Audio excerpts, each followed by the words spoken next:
বাংলা ব্যাকরণের একটি গুরুত্বপূর্ণ চ্যাপ্টার সমাস। তো প্রথমত বলি, এই সমাস নির্ণয় কোন কোন পরীক্ষাতে আসতে পারে বা এসে থাকে বা আসে। যেমন এসএসসি হোক, পিএসসি হোক, প্রাইমারি হোক, আপার প্রাইমারি হোক, নেট এবং সেট, অর্থাৎ এই পরীক্ষাগুলিতে একটি বা দুটি প্রশ্ন আসতেই পারে বা এসে থাকে। তো প্রথমত বলি, সমাস নির্ণয় করার আগে যে জিনিসগুলো আমাদের জানা প্রয়োজন, অর্থাৎ যেটা ছাড়া আমরা সমাস নির্ণয় করা প্রায় অসম্ভব বলেই চলে। প্রথমত পদ চিনতে হবে বা পদ জানতে হবে। পদ কাকে বলে, পদ কত প্রকার, প্রত্যেক প্রকার পদের সংজ্ঞা এবং উদাহরণ, অর্থাৎ একটি পদ দেখে বুঝতে হবে এটা কোন পদ। দ্বিতীয়ত যেটা জানতে হবে, সমাসবদ্ধ পদের অর্থ, অর্থাৎ অর্থও জানতে হবে আবার পদও চিনতে হবে।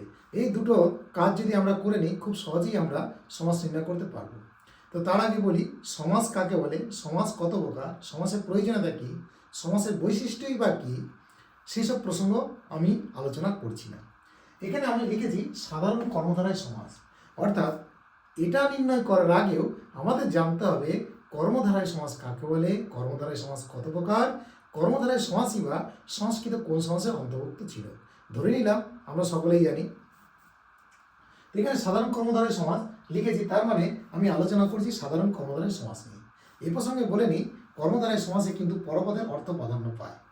এখানে সূত্রে কি লিখেছি আমি, বিশেষণ যুক্ত বিশেষ্য, অর্থাৎ এই বিশেষণ আর বিশেষ্য পদ যদি আমরা না চিনি বা না জানি, তাহলে আমরা বলতেই পারি কর্মধারায় সমাস সাধারণত, বিশেষ করে সাধারণ কর্মধারায় সমাস নির্ণয় করতে পারবো না আমি বলছি না, পারা বেশ কঠিন।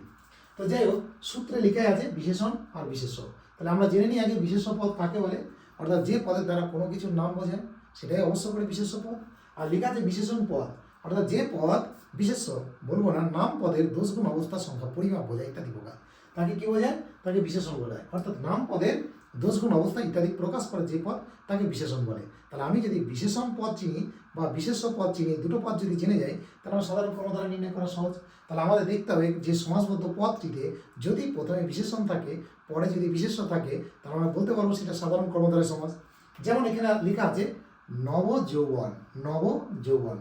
যৌবনটা কেমন, নব, অর্থাৎ যৌবনটা হলো বিশেষ্য পদ আর নবটা হচ্ছে বিশেষণ পদ। আমরা ব্যাস বাক্য কীভাবে ভাঙবো, নব যে যৌবন, নব যে যৌবন, অর্থাৎ এটা হচ্ছে বিশেষ্য পদ আর এটা হচ্ছে বিশেষণ পদ, বিশেষণ পদ আর এটা হচ্ছে বিশেষ্য পদ। তাহলে এই যে মাঝে যে আছে, অর্থাৎ এই যদি কোনো সমাসবদ্ধ ব্যাস বাক্যে যদি এরকম যে থাকে, তাহলে আমরা বলতে পারবো সেটা সাধারণ কর্মধারায় সমাস, বা এটা ব্যাস বাক্য বানানোর ক্ষেত্রে আমরা যেটাকে অ্যাড করতে পারি। আচ্ছা, আবার তাই লেখা আছে, উদাহরণ লিখেছি ক্ষুল্ল তাত, ক্ষুল্ল তাত, ক্ষুল্ল মানে এখানে ক্ষুদ্র বা ছোট, তাত মানে কাকা, অর্থাৎ কাকার আগে যে ক্ষুল্ল লেখা আছে, অর্থাৎ ক্ষুল্ল যে তাত, তাহলে এটা বিশেষ্য, এটা বিশেষণ।